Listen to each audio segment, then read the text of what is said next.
قابل احترام بزرگوں اور عزیز دوستوں، اللہ جل جلالہ نے ہر چیز کے لیے ایک وقت مقرر کیا ہے۔ کوئی چیز وقت سے پہلے وجود میں نہیں آتی۔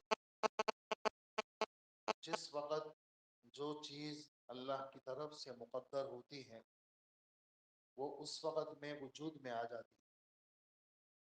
ویسے میں کل پرسوں سے یہ سوچ رہا تھا کہ ہمارا یہ جو جمعے کا بیان ہو،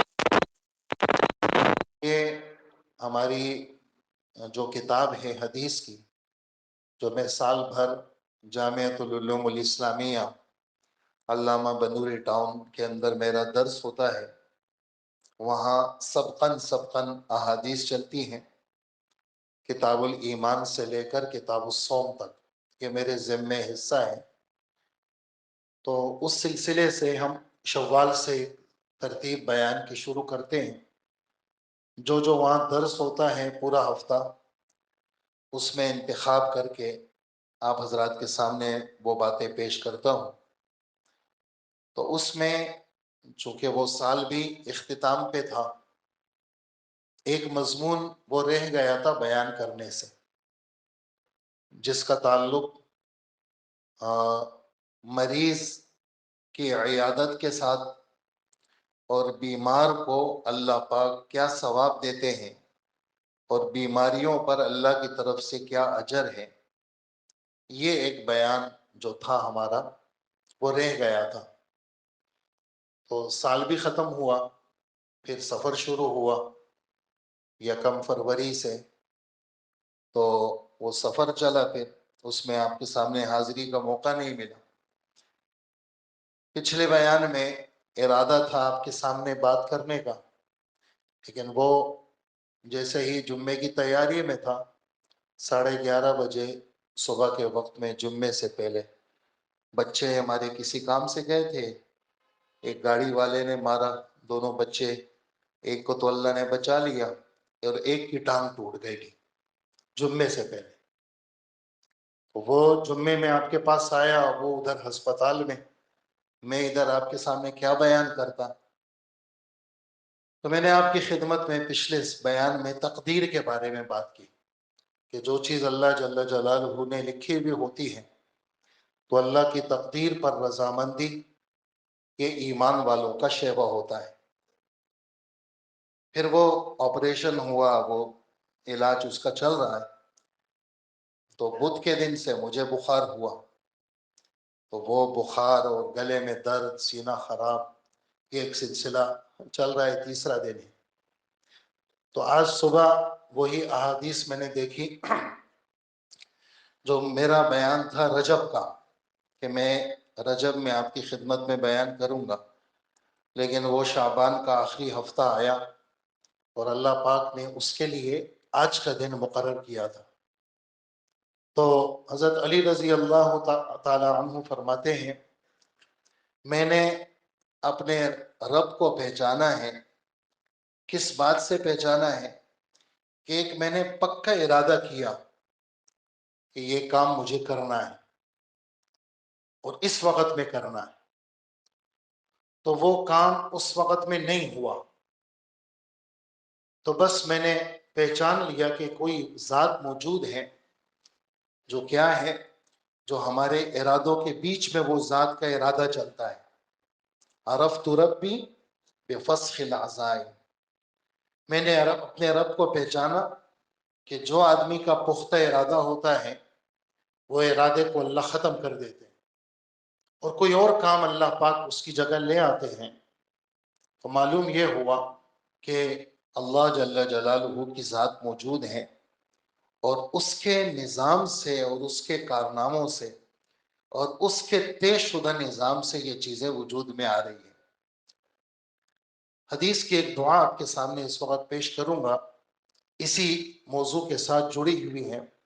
رسول اللہ صلی اللہ علیہ وآلہ وسلم دعا مانگتے ہیں کہ اللہم کما حلت بینی و بین قلبی، اللہم کما حلت بینی و بین قلبی فحل بینی وبین الشیطان وعملی، اے اللہ آپ بیچ میں حائل ہیں، میرے اور میرے دل کے بیچ میں آپ ہیں۔ اے اللہ جیسے آپ میرے اور میرے دل کے بیچ میں آپ حائل ہیں۔ یہ بات کہاں ہے کہ اللہ حائل ہے؟ یہ قرآن پاک کی 90 پارے کی آیت ہے۔ اللہ پاک فرماتے ہیں وَاعْلَمُوا أَنَّ اللَّهَ يَحُولُ بَيْنَ الْمَرْءِ وَقَلْبِهِ، یقین رکھو کہ اللہ بندے اور اس کے دل کے بیچ میں اللہ حائل ہے۔ یہ بندہ نہ سمجھے کہ میرا دل جو چاہے کرے گا، یہ نہیں ہو سکتا۔ اللہ جو چاہیں گے وہ ہوگا۔ تو اللہ کے رسول دعا میں فرما رہے ہیں اللہم کما حلت بینی و بین قلبی، اے اللہ جیسے آپ میرے اور میرے دل کے بیچ میں حائل ہیں، یعنی آپ وہ کرتے ہیں جو میرا دل چاہتا ہے وہ نہیں کرتے، وہ کرتے ہیں جو آپ چاہتے ہیں۔ اے اللہ جیسے آپ میرے اور میرے دل کے بیچ میں حائل ہیں، میری ایک درخواست سن لیجئے۔ وہ درخواست یہ ہے کہ شیطان مجھے گمراہ کرنا چاہتا ہے، میرا نفس مجھے گمراہ کرنا چاہتا ہے۔ اے اللہ آپ شیطان میرے نفس کے بیچ میں آپ آ جائیں اور آپ شیطان کو اور میرے نفس کی شرارتوں کو ختم کر دیں۔ کتنی بڑی بات ہے۔ اے اللہ جیسے آپ میرے اور میرے دل کے بیچ میں آپ حائل ہیں، اے اللہ شیطان اور میرے نفس کی شرارتوں کے بیچ میں بھی آپ آ جائیں تاکہ شیطان اور میرا نفس مجھے گمراہ نہ کر سکے۔ تو ہوتا وہ ہے جو اللہ چاہتے ہیں، بندہ جو چاہتا ہے وہ چیزیں وجود میں نہیں آ سکتی۔ تو خیر اللہ جل جلالہ نے ایمان والے کا معاملہ، ہر چیز میں اللہ پاک نے ایمان والے کی خیر ہی خیر رکھی ہے۔ ایمان والا کبھی بھی گھاٹے میں نہیں ہے، ایمان والا کبھی بھی گھاٹے میں نہیں ہے۔ ایمان والے کی الٹی بھی سیدھی ہے اور ایمان والے کی سیدھی بھی سیدھی ہے۔ ایمان والے کو کسی قسم کی کوئی بھی تکلیف پہنچتی ہے، اس کے ایمان کی برکت سے اللہ جل جلالہ کا معاملہ اس کے ساتھ بڑا عجیب ہے۔ کافر کو یہ چیز میسر نہیں ہے کیونکہ کافر خدا کو مانتا ہی نہیں ہے، اور اگر ماننے والا ہے لیکن خدا کے ساتھ شریک کرتا ہے پھر بھی وہ خدا کو نہیں مانتا۔ ایمان والا کیا ہے؟ عجبا لامر المؤمن، مومن کا معاملہ بڑا عجیب ہے۔ ان امرہ کلہ لہ خیر، اس کی ہر چیز میں بالکل اس کے لیے خیر ہی خیر ہے۔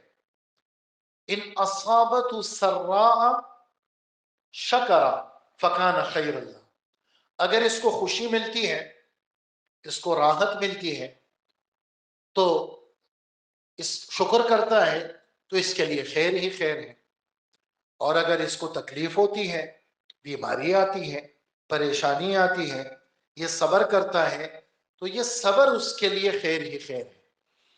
گویا کہ یہ کسی صورت میں گھاٹے میں نہیں ہے، اس کی بھوک بھی اس کے لیے فائدہ مند ہے اور اس کا سیر ہونا بھی اس کے لیے فائدہ مند ہے۔ اس کو نیند نہیں آئی وہ بھی اس کے لیے فائدہ مند ہے، اس کی دھوپ بھی اس کے لیے فائدہ مند ہے اور اس کی چھاؤں بھی اس کے لیے فائدہ مند ہے۔ اس کی ہر چیز میں اللہ جل جلالہ نے اس کے لیے خیر ہی خیر کو رکھا ہے۔ اب بظاہر یہ لگتا ہے کہ جی یہ بیمار ہو گیا، یہ تو بستر پہ چلا گیا، یار یہ تو تہجد گزار تھا، اب تو یہ تہجد نہیں پڑھ سکتا، بھئی یہ تو بیچارہ بیساکھی کے زور سے یہ تو مسجد آتا تھا، بیساکھی پہ سہارا لے کر کے یہ مسجد آتا تھا، اب تو یہ بستر پہ لیٹ گیا، یہ تو مسجد بھی نہیں آ سکتا، یہ تو نفلی روزے بھی رکھتا تھا، اب تو ایسا بیمار ہوا کہ فرض روزے بھی نہیں رکھ سکتا، اور ایسا معذور ہوا کہ اللہ کے گھر کا طواف بھی نہیں کر سکتا۔ ایسا زبردست خرچ والا آدمی تھا لیکن ایسا غریب ہوا کہ بیچارے کے گھر کے اندر کھانے پینے کو کچھ نہیں، اس کے لیے اس حال میں بھی اللہ نے خیر کو رکھا ہے. یہ اگر بیمار ہوا ہے تو اس کو پریشان ہونے کی ضرورت نہیں ہے. کیوں؟ رسول اللہ صلی اللہ علیہ وسلم فرماتے ہیں کل قیامت کے دن اللہ جل جلالہ ایک مسلمان سے شکوہ کریں گے اور اس کو کہیں گے اے میرے بندے، میں بیمار ہوا تھا، تو نے تو میری عیادت ہی نہیں کی. وہ کہے گا یا اللہ آپ کیسے بیمار ہوئے؟ آپ تو رب العالمین ہیں، آپ پہ تو بیماری آ ہی نہیں سکتی. فرمائے نہیں، میرا فلانا بندہ بیمار تھا، اگر تو اس کی عیادت کے لیے جاتا میں وہیں پر موجود تھا. اگر تو میرے اس بندے کی عیادت کے لیے جاتا میں وہیں پر موجود تھا. معلوم یہ ہوا کہ جب آدمی بیمار ہوتا ہے تو اللہ اس کے پاس ہوتے ہیں. اللہ اکبر.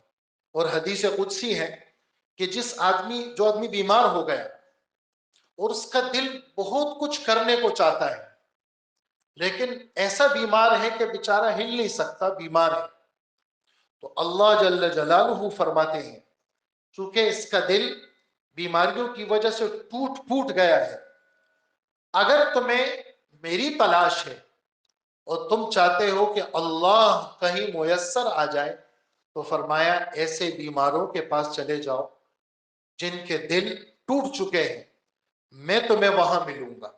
انا عند منکسرت القلوب، میں وہاں پر ملوں گا جن کے دل بیماریوں کی وجہ سے ٹوٹ چکے ہیں، ٹوٹ کے شکار ہو چکے ہیں اور بیچارے غموں کے اندر ہیں، لیکن میں اللہ ان کے ساتھ موجود ہوں.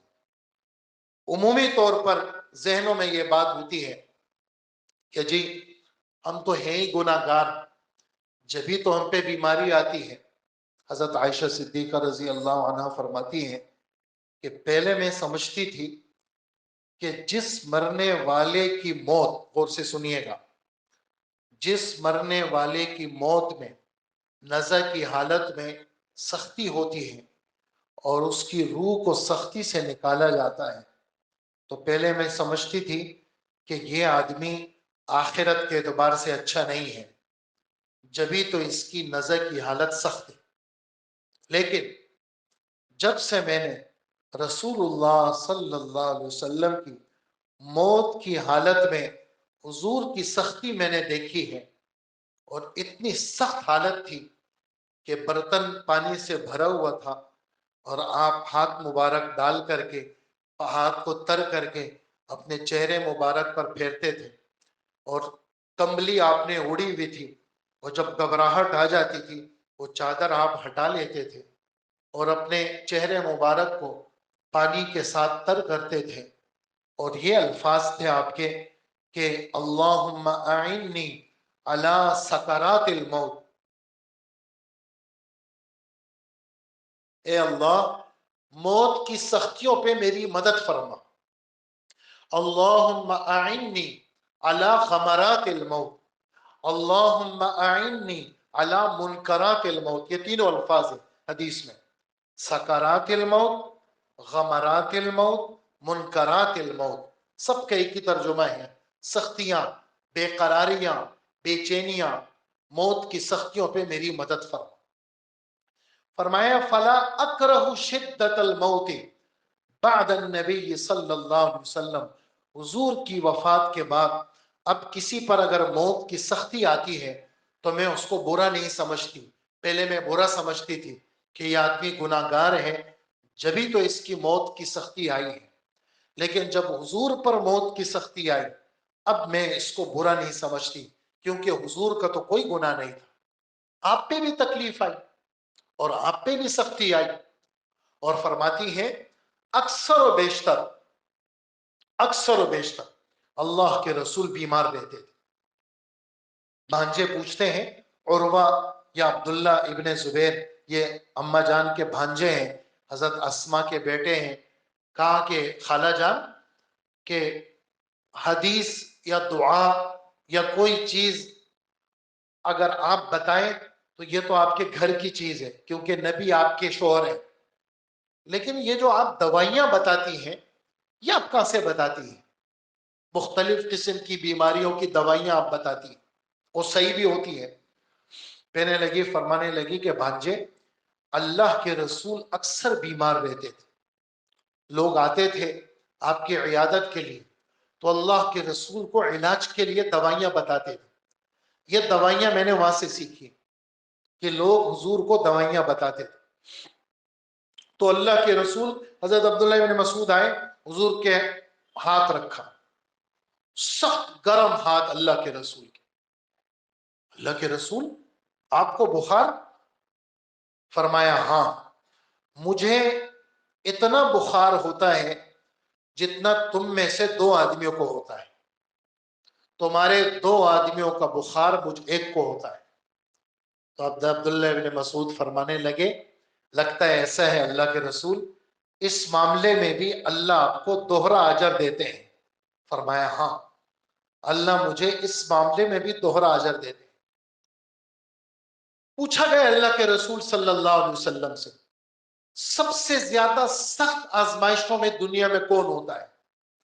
ہم میں سے تو کسی پر تکلیف آتی ہے تو نہ معلوم دور دور کی سوچوں میں چلے جاتے ہیں، اور اکثر لوگ ڈپریشن میں چلے جاتے ہیں اور کہتے ہیں یہ کیوں ہوا میرے ساتھ. یہ نہیں سوچتے کہ راحت کے کتنے دن گزرے ہیں اور بیماری کے کتنے دن ہیں. راحت کے کتنے دن گزرے ہیں، کھاتے پیتے کتنے دن گزرے، کتنے دن کتنی راتیں راحت کی ہم سوئے ہیں، اور کتنے دن راحت کے ہم نے جی کر کے گزارے ہیں. آج اگر یہ تکلیف آئی ہے تو رسول اللہ صلی اللہ علیہ وسلم اس کا جواب دیتے ہیں، سننے کے قابل ہیں. فرمایا سب سے زیادہ سخت آزمائشیں، تکلیفیں، بیماریاں، آفتیں یہ کن پر آتی ہیں؟ یہ انبیاء اور نبیوں کی جماعت پہ آتی ہے. ثم الامثل فالامثل، پھر اس کے بعد جو نبی کی ترتیب اور اللہ کے قریب زیادہ ہوگا اللہ اس پر آزمائشیں زیادہ لاتے ہیں. اور یہ بات فرمائیں یبتلی الرجل بصلب دینہ، آدمی کی آزمائش اس کے دین کی مضبوطی کی بنیاد پر آتی ہے. جتنا آدمی اپنے دین میں مضبوط ہوتا ہے اتنی اس کی آزمائش سخت ہوتی ہے، اور جتنا دین میں ہلکا پھلکا ہوتا ہے، دینداری کے اعتبار سے مضبوط نہیں، تو آزمائش اس کی مضبوط نہیں ہوتی. اور پھر ارشاد فرمایا کہ اللہ آزمائش پر، بیماریوں پر، تکلیف پر گناہوں کو مٹا دیتے ہیں. یہاں تک کہ بندے کی کیفیت ایسی ہو جاتی ہے کہ زمین پر وہ چل پھر رہا ہوتا ہے اللہ اس کے سارے گناہوں کو معاف کر چکے ہوتے ہیں. تو ہر ایمان والے کا قدم قدم آپ حیران ہوں گے. یعنی ایک تو یہ بات ہے من یرید اللہ بہ خیرا یفقہہ فی الدین، اللہ جس کے ساتھ بھلائی کا ارادہ کرتے ہیں اس کو دین کی سمجھ دیتے ہیں. اب آپ جتنے یہاں بیٹھے ہوئے ہیں، جمعے کی نماز تو ہوگی 1:30 بجے اور تقریباً 75% مجمع 1:30 بجے آتا ہے، بیان ختم، آدھا خطبہ ہو جاتا ہے، آخری چل رہا ہوتا ہے، ایک ریلا چل رہا ہوتا ہے اور 2-3 منزلیں اس میں بھر جاتی.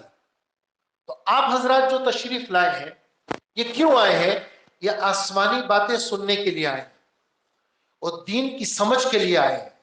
اور یہ باتیں جو آپ سن رہے ہیں اس وقت یہ آپ کو زندگی کے مختلف موڑوں پہ کام دیں گے، مختلف جگہوں پہ آپ کو یہ باتیں آپ کے دل پہ دستک دیں گی، اور آپ اور آپ کے گھر والوں کے لیے اور آپ کے ساتھ جو لوگ جڑے ہوئے ہیں ان سب کے لیے یہ باتیں مفید ہیں جو اس وقت بیان ہو رہی ہے. تو اللہ کے رسول فرماتے ہیں جس کے ساتھ اللہ خیر کا ارادہ کرتے ہیں اس کو دین کی سمجھ دیتے ہیں. تو آپ جتنے یہاں بیٹھے ہوئے ہیں اللہ کا آپ کے ساتھ خیر کا ارادہ ہے. کیوں؟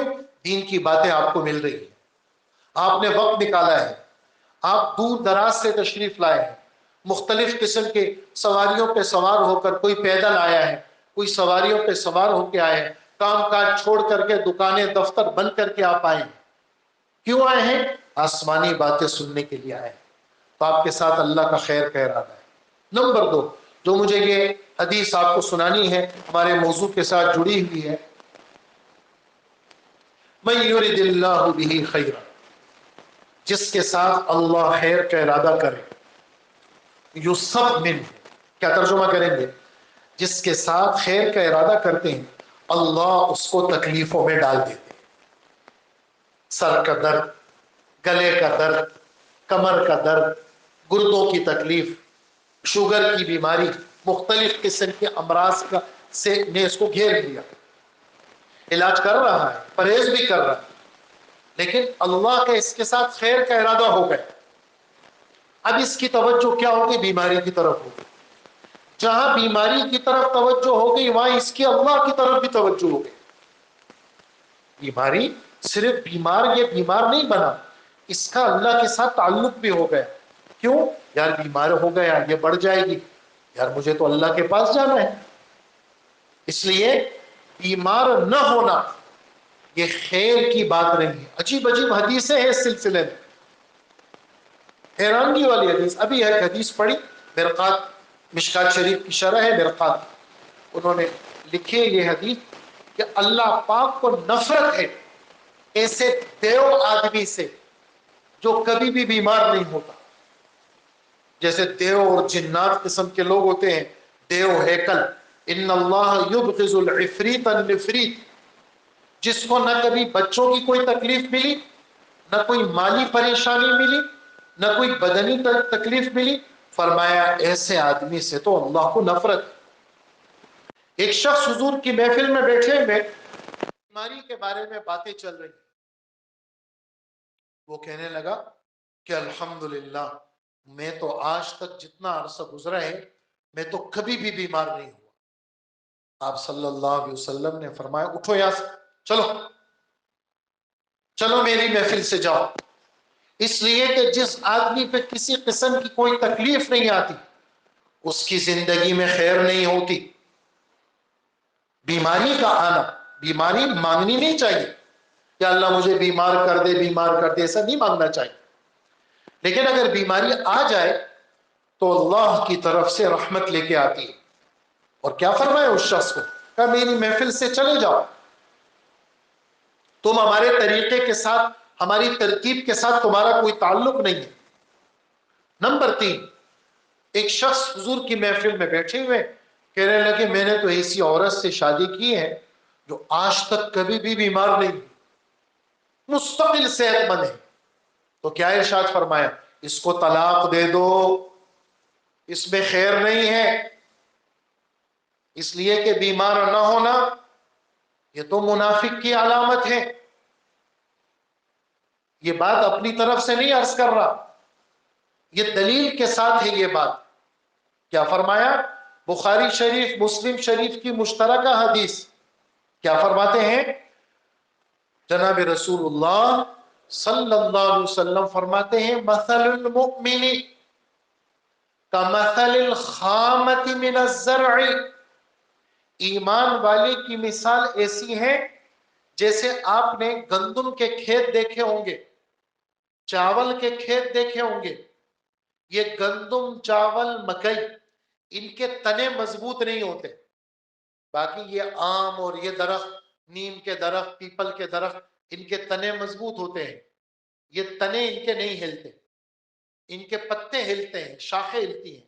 لیکن یہ جو گندم کا اور چاول کے اور باجرے کے اور اس طرح کے یہ ہوتے ہیں، ان کے بہت پتلے پتلے نرم نرم ان کے تنے ہوتے ہیں، نرم تنے، خامہ نرم تنا۔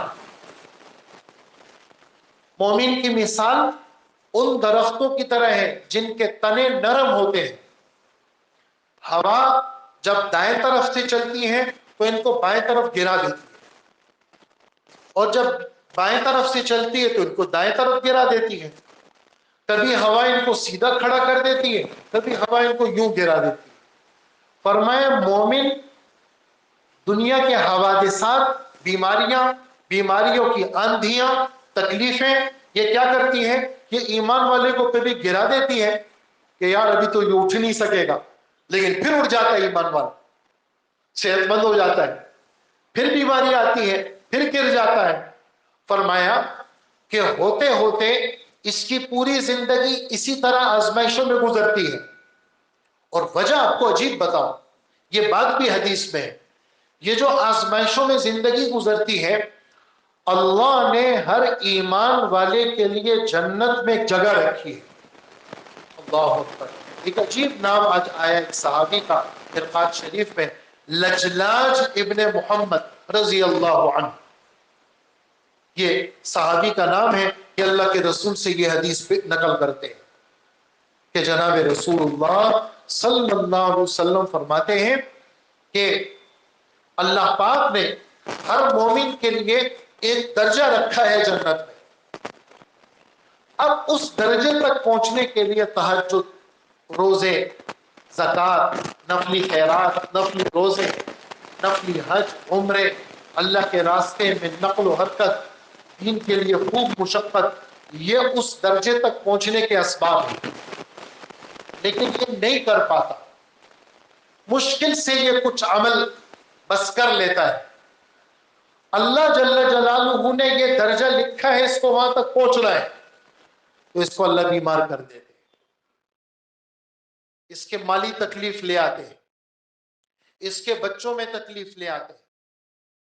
تو یہاں تک کہ یہ تکلیفیں جب جمع ہو جاتی ہیں، اسی میں اس کی زندگی گزر جاتی ہے، اور اللہ جل جلالہ جنت میں وہ مرتبہ اللہ پاک اس کو عطا فرما دیتے۔ تو مومن کی مثال یہ کچے اور نرم تنے والے کھیتی کی طرح ہے، ہوائیں اس کو ادھر ادھر کرتی ہیں یہاں تک کہ اس کی زندگی ختم ہو جاتی ہے۔ اور منافق کی مثال، جیسے میں نے آپ کو کہا کہ یہ تکلیف کا نہ آنا، یہ کیا ہے؟ اس میں خیر نہیں ہے۔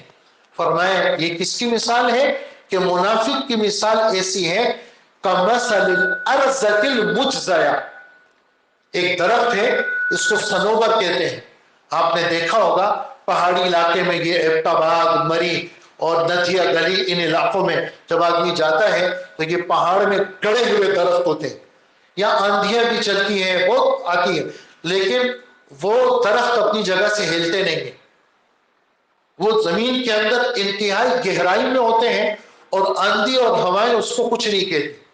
اللہ کے رسول فرماتے ہیں منافق کی مثال ایسی ہے، یہ زمین میں گڑا ہوا ہوتا ہے، اس کو تکلیف نہیں آتی، یہاں تک کہ آرا لا کر کے لوگ اس کو جڑ سے کیا کر دیتے ہیں؟ کاٹ لیتے ہیں، اور لکڑیوں میں جلانے کے اور مختلف چیزوں میں اس کو کام میں لے آتے ہیں۔ یہ منافق کی مثال ہے کہ اس کو دنیا کے حوادثات تکلیف نہیں دیتے۔ تو اللہ جل جلالہ نے ہمیں چونکہ مسلمان بنایا ہے، اور اسلام یہ واحد وہ مذہب ہے جس میں اللہ پاک نے ان تمام چیزوں کے بارے میں اجر و ثواب رکھا ہے۔ اور پھر ہمارے نبی حضرت محمد مصطفیٰ صلی اللہ علیہ وسلم ایک بات فرماتے ہیں، ما یصیب المسلم من نصب ولا وصب ولا ہم ولا اذن ولا حزن ولا غم حتى الشوكة يشاكها الا كفر الله بها الخطايا۔ ایمان والے کو کسی قسم کی کوئی تکلیف پہنچتی ہے، جی آپ سنیں گے الفاظ، ما من نصب، نصب کس کو کہتے ہیں؟ عارضی بیماری، عارضی بخار ہو گیا، نزلہ زکام ہو گیا، تکلیف ہو گئی، عارضی بیماری۔ وصب دائمی بیماری، شوگر کی بیماری ہو گئی، گردوں کی تکلیف ہو گئی، جگر کی تکلیف ہو گئی، کینسر کی بیماری ہو گئی، خدا ہم سب کی حفاظت کرے، دائمی بیماری۔ ولا ہم کس کو کہتے ہیں؟ فکر کی تکلیف، مختلف قسم کی فکروں نے اس کو گھیر لیا، وہ فکر جو انسان کو اندر سے گھلا دے، فکر۔ اور حزن کس کو کہتے ہیں؟ حزن کہتے ہیں مستقبل کی چیزیں اس کو ستا رہی ہیں، فکر اس کو مختلف قسم کے افکار نے گھیرا ہے، اور حزن مستقبل کی کچھ چیزیں اس کو ستا رہی ہیں، غم گھٹن اس کو ہو رہی ہے، مختلف قسم کی چیزیں اس کو ایسی گھٹا رہی ہیں جیسے کوئی گلا اس کا دبا رہا۔ ولا اذن، اور ہر وہ تکلیف جو انسان کے مزاج کے ساتھ میل نہیں کھاتی اس کو اذن کہتے ہیں۔ یہ 5-6 چیزیں حضور نے فرمائی، عارضی بیماری، دائمی بیماری، مختلف قسم کے افکار، مستقبل کی پریشانیاں، گھٹن کسی قسم کی کوئی تکلیف ایمان والے کو پہنچتی ہے، یہاں تک کہ یہ چل رہا تھا، راستے میں کوئی کیل آیا، کوئی کانٹا آیا، وہ اس کے چپل میں گھسا اور اس کے پاؤں کے اندر ایڑی میں وہ کانٹا یا کیل چبھ گئی، یہاں تک کہ یہ کانٹا اگر اس کو چبھے گا، جناب رسول اللہ صلی اللہ علیہ وسلم فرماتے ہیں اس کی برکت سے اللہ اس کے سارے گناہوں کو معاف کر دیں گے۔ آخری حدیث، جناب رسول اللہ صلی اللہ علیہ وسلم فرماتے ہیں کل قیامت کے دن اعلان ہوگا، آ جاؤ بھائی، جس کو بخار ہوا ہے، اللہ اکبر، بخار کے بارے میں جو باتیں ہیں، کیا فرمایا کہ بخار یہ دوزخ کے عذاب کا ایک حصہ ہے، اللہ جس بندے پر بخار مسلط کرتے ہیں، اس بخار کی برکت سے اللہ پاک آخرت کے قیامت کے دوزخ کے بخار سے اللہ اس کی حفاظت کر لیتے۔ دنیا کا بخار آخرت کے دوزخ کے عذاب کے بخار کا کفارہ ہے۔ ہمارے نبی کے قربان جائیں اور ہمارے رب کے قربان جائیں، ان معمولی معمولی تکلیفوں پر آخرت کی تکلیفات کا خاتمہ ہے۔ فرمائے کل قیامت کے دن اللہ پاک بلائیں گے، ہاں بھائی اے بیماروں آتے جاؤ، یہ انعامات لیتے جاؤ۔ تو جن لوگوں پر دنیا میں کوئی تکلیف نہیں آئی، یہ کل قیامت کے دن تمنا کریں گے، ہائے افسوس ہمارے گوشت قینچیوں کے ساتھ کاٹ دیے جاتے، ہمیں آخرت میں یہ ثواب مل جاتا، اور دنیا میں ہمیں تکلیف مل جاتی، قینچیوں سے ہمارے گوشت کٹ جاتے، لیکن آخرت میں ہمیں یہ ثواب مل جاتا۔ اللہ پاک ہم سب کو عمل کی توفیق عطا فرمائے، ہر بلا، ہر آفت، ہر طرح کی تکلیفات سے اللہ ہماری ہر چیز کی اللہ حفاظت فرمائے، اور تمام ایمان والوں کی حفاظت فرمائے۔